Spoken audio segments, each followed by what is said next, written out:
Igipolisi cyaraye gifashe abasuma bagirizwa kwiba ibitoro vy'imodoka bakoresha. Abo basuma mbere bakaba nabo nyene basanzwe bakora akazi k'igipolisi. Umuvugizi w'ubushikiranganji bw'umutekano, intwaro hagati mu gihugu n'iterambere, Petero Nkurikiye akaba yabishikirije mu kiganiro yahaye abamenyesha makuru. Reka rero tumwumvirize. Ku munsi wa gatanu igenekerezo rya 19 Ruhuma mu gisagara ca Bujumbura mu Kinindo hamwe no mu Ngagara, igipolisi c'u Burundi carafashe inkozi z'ikibi z'abapolisi bagirizwa kwiba igitoro c'imodoka bari basanzwe bajejwe kunyonga imodoka z'akazi z'igipolisi. Hafashwe rero abapolisi babiri b'abashoferi, umwe yitwa APC Nibitanga Esperance n'umufasoni, uwundi yitwa APC Ferdinand Kuriyo, ugira gatatu yitwa APC Emery Manyonga yarashoboye kwiruka aracika ariko ariko araronderwa nawe nyene. Harafashwe rero n'abandi bakorana abatari abapolisi babiri, umwe yitwa Mebera Abdul n'undi yitwa Nibigira Reverien. Hanyuma rero igipolisi caciye gikora n'amasaka aho hambere hafatiwe uwo mupolisi yarahejeje gushikana imodoka ivuye ruguru acaja kuvoma ico gitoro. Hanyuma igipolisi carahashitse kirakora amasaka kica kihatora ivyo bikoresho mubona bari basanzwe bakoresha mu kuvoma ico gitoro, amabido menshi n'uburingoti bakoresha buto buto mu gucuranura ico gitoro bakikura mu izo modoka bakibuganiza mu mabido kugira bace baja kukigurisha. Murabona mwitegereje kumwe zingana, murabona yuko igitoro cahahoneye, kandi ababajijwe bose bo muri ubwo rupango n'ababanyi bose baremeza yuko aba bapolisi ariko kazi bakora bahora bama bariko bari ibico gitoro, hanyuma bagaca bavugana n'abaza kukibagurira. Abandi ba kabiri nabo nyene bari mu polisi, uya mupolisi w'umufasoni nabo nyene kuri iyo tariki nyene bafatiwe mu Ngagara hari hafi ya Hotelako. Abo nabo uyu mufasoni nawe akaba yaraje mu modoka nyene y'akazi aje azanye amabida abiri yuzuye amazutu nkuko mwayabonye ngaha. Hanyuma yariketse ko abandi bapolisi bagenzi we bajejwe bariko baramukurikirana inyuma, bariko baramufotora. Hanyuma aca izo bidaca zihereza n'ingoga abantu yarazizaniye, arasubira inyuma arahunga n'imodoka. Ariko bene kuzitora baca barafatwa, barazifatanwa, baca baranavuga n'uwarazibazaniye, baca baranavuga yuko yaramaze kwaza incuro nyinshi azanye ibido nk'izo, aca arafatwa rero. Murabona rero bose hamwe ni abapolisi babiri b'abashoferi, harimo n'umufasoni, akaba n'undi mupolisi umwe akiriko ararondera yaciye yiruka, n'aba bandi basivile babiri bakorana. Sikera cyane itariki 12 z'ukwezi nyene kwa kabiri twari twaberetse uwundi mushoferi w'umupolisi yafatiwe mu Kinama nawe nyene ariko arakora ubwisha nk'ubu.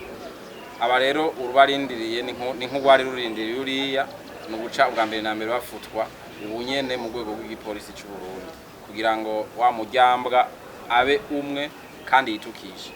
Ico twomenyesha abantu nuko urugamba watangujwe n'ubushikiranganji, ijambo nyakubahwa umushikiranganji mushasha yavuze agishika ryo kugwanya igiturire, ryo kugwanya abasesagura amatungo y'igihugu mu buryo bwinshi. Ico twagomba kubamenyesha ko urugamba rubandanya kandi ko urugamba ruzoherana no ari uko ata muntu numwe azoba kiriko ariba amatungo y'igihugu. Hariho abavuze ngo ni umuvuduko bavuga ngo umuvuduko w'isake. Twagira tubamenyeshe yuko atari umuvuduko namba, kuko aba atwerekanye, murabona ko tumaze kwerekana abapolisi incuro kenshi mbere n'abandi bakozi ba leta, tubamenyesha yuko uwo wese afashwe ikintu ca mbere gikorwa no kwanza kumufuta mu kazi, hanyuma abandi bagaca babandanya amatohoza kandi agategezwa no guca ariha ibintu vyose aba yamaze konona. Aha rero twagira dutera kamo cyane cyane abapolisi, aba bashoferi ba polisi burya mu kirundi barayamaze ngo intabwirwa ibwirwa nuko amaso atukuye. Hariho abo nkumbure bavyumvise tubivuga ubwa mbere tuko turerekana aba mbere bavuga ngo ni wa muvuduko, barabona yuko ari igikorwa kibandanye, no kuvuga yuko uwo bakiwigira canke afise ku gatima kubikora adahagaritse arabona neza ko igice gikurikira ubwa mbere ho no gufutwa mu kazi, hanyuma kandi agaca akora idosiye akateraja mu butungane kugira ngo aze kwishura icaha yakoze. Rero murabona ko bibabaje cyane. Abapolisi harimo abavyeyi, burya mufasona afise abana mugabo agacagarika akazi kubera ibido y'igitoro ngaho, kuko nawe nyene bamukorera nk'ivyo bakorera abandi, ivy'ubufasoni ntibasubira kuraba kuko icaha yagikoze afatwa nk'inkozi y'ikibi kandi agahanwa gutyo nyene nk'inkozi y'ikibi. Rero twagiye twutse ko urugamba ari urugamba rubandanya kandi rutaraba gusa abapolisi, no rugamba ruraraba n'abakozi cyane cyane abakozi ba leta bose. Aha duca duhera ku bakozi ba leta bakorera mu bushikiranganje bw'intwaro hagati mu gihugu. Ngira mwarumvise yuko babantu bahora batoza amatagisi ya komine, mwarumvise yuko bahagarikiwe rimwe mu gihugu cyose, kuko naho bakibandanya itariki ya mbere y'ukwezi kwa gatatu bagiye kuzohagarikwa bose.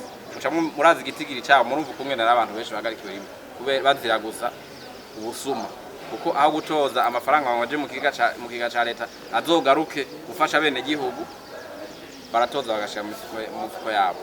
Aha rero abantu, abarundi, abapolisi n'abatari abapolisi baboneye neza ko atakinya kirimo. Murabona aba n'abapolisi bene wacu, murabona ko baboshe. Hari akantu rero ku batari abapolisi, abantu rero bamenye ko atakinya kirimo, n'urugamba rwatanguye kandi n'urugamba rwa twese kandi dutegerezwa gutsinda. Ko ntivyumvikana ko abantu baja kwiba ivy'umwene gihugu. Urugamba rero dusavye abarundi bose kurushigikira urugamba rw'ugwacu, kuko ni ku neza yacu twese, kuko ivyo biba nivyo biheza bikagaruka bigateza imbere igihugu, bigateza imbere abene gihugu, igihugu cose.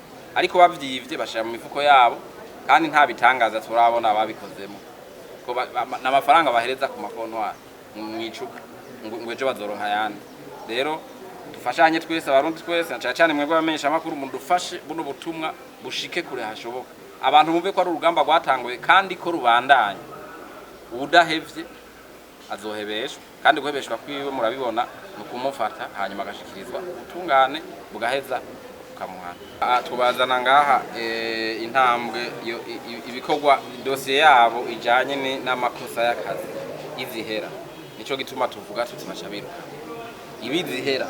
Iyi bitarahera niyo mu butungane, kuko murazi yuko ngaha igipolisi gikoze dosiye heza gishaka mu butungane, mugabo iyo akazi ibizihera nico gituma tubivuga gutyo.